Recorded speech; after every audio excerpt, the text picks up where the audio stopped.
ప్రభునందు ప్రియమైన దేవుని బిడ్డలారా, మీ అందరికీ ప్రభు యేసుక్రీస్తు ప్రభు నామములో వందనాలు. దేవుని బిడ్డలారా, బాగున్నారా? దేవుని కృప చేత మీరందరూ బాగుండాలని ప్రభు కృపను బట్టి మేము మీ కొరకు ప్రార్థన చేయొచ్చు ఉన్నాం. ప్రియులారా, దేవుని దీర్ఘశాంతము చేత జరుగుతున్నటువంటి ఉదయకాలంలో ఆ దేవత దేవుడు తన పరిశుద్ధమైనటువంటి మాటల్లో మాటను బట్టి మీ ముందుకు నన్ను నడిపించినందుకు ఆయనకి నేను కృతజ్ఞతలను. అలాగే ఈ వీడియో చూస్తూ వింటున్న మీకు మరొకసారి ప్రభు పేరట వందనాలు. పిల్లరా, ఈ ఉదయకాలంలో దేవుని యొక్క మాట ఏమనగా, దేవుని బిడ్డలారా, క్రొత్త నిబంధన క్రింద ఉన్నటువంటి మనము సంఘములో మరి దేవుని కృప చేత దైవ ఆరాధన క్రమంలో మనము భాషలో మాట్లాడుతున్నామా అని మనం ప్రశ్నించుకుంటే మంచిది.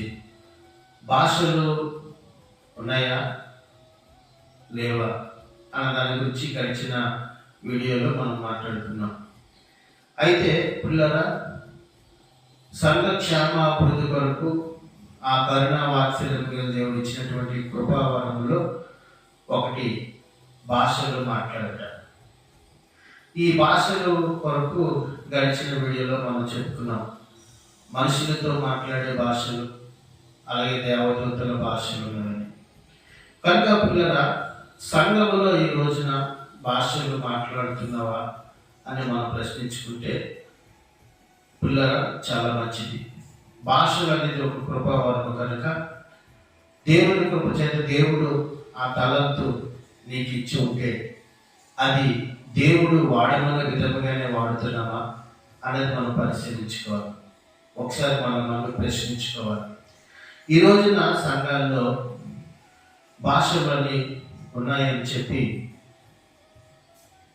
మనం చెప్పుకుంటున్నాం. మంచిది, బాగానే ఉంది. కానీ ఈ భాషలు కలిగిన వారు, వరము కలిగిన వారు ఒక క్రమముగా దానిని వినియోగించుకోకపోతే సంఘములో గలిబిలి జరుగుతుంది. చూసేవారు వేరే విధముగా అనుకుంటున్నారు.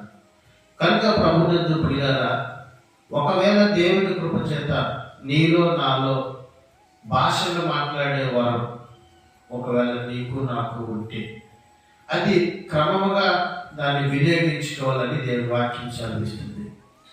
మనం భాషల గురించి చెప్పుకున్నాం. పరిశుద్ధ గ్రంథంలో దేవుని కృప చేత కొరింథీయులకు రాసినటువంటి మొదటి పత్రిక 12వ అధ్యాయంలో ఇలా రాయబడి ఉన్నది. 10వ వచనంలో కింద భాగంలో మరొకరికి నానా విధముల భాషలను అని రాయబడినది. 13వ అధ్యాయంలోకి వచ్చినప్పుడు మరి ఇక్కడ ఏమంటే మనుషుల భాషలతోనూ దేవదూతల భాషలతోనూ అంటున్నాడు. కనుక పిల్లరా, భాషలు మాట్లాడుతున్నటువంటి వారు ఏ మనుషుల భాషలు మీరు మాట్లాడుతున్నారా, దేవదూతల భాషలు మాట్లాడుతున్నారా అనేది గ్రహించాలని మొదట ప్రభు మనకు చదివిస్తున్నాడు. అది గ్రహించి ప్రభు కృపను బట్టి అప్పుడు ముందుకు వెళ్ళాలని ప్రభు వాక్యం చదివిస్తుంది. కనుక దేవుని బిడ్డలారా, భాషల వారు ఉన్నటువంటి వారు దేవుని కృప చేత గుర్తించవలసిందిగా నేను ప్రభు పేరట నాకు దేవుడు ఇచ్చిన ఆత్మపరిమాణం బట్టి మీకు తెలియజేసిన దేవుడు ఈ మాటను దీవించిందాక. ఆమె అందరికీ వందనాలు. Praise the lord.